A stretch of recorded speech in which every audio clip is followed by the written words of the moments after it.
شبی تاریک آمد دیل تنهامون، آرزوها مثلی برگ از باد رفتن. نامی تو هنوز در لبانم میماند، اما صدای دیگر بر نمیگردد. در کوچه های خاطر قدم میزنم، هر ثانیه تو را میجویم. عشقهایم مثلی باران میریزن، ولی آسمان جواب نمیدهد. چرا محبت چونین کوتاه بود؟ چرا وعده ها مثل دود گم شدن؟ دلم هر شب تو را صدا میکند، ولی تنها دخم دلش میماند.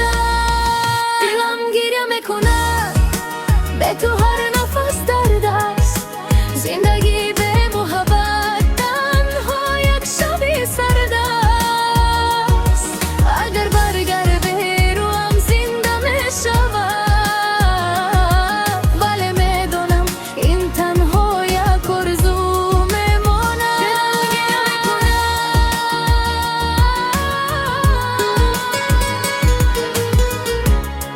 تا آخری او رو گریه میکنم.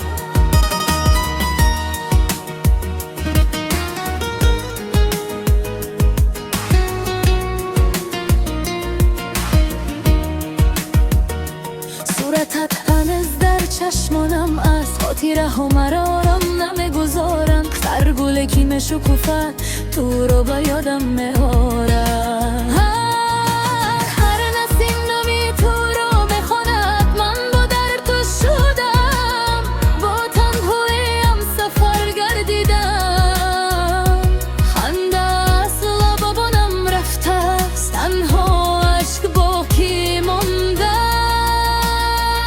شاید روز آسمان ما را باز هم واخوراند، شاید تقدیر باز رحم کند.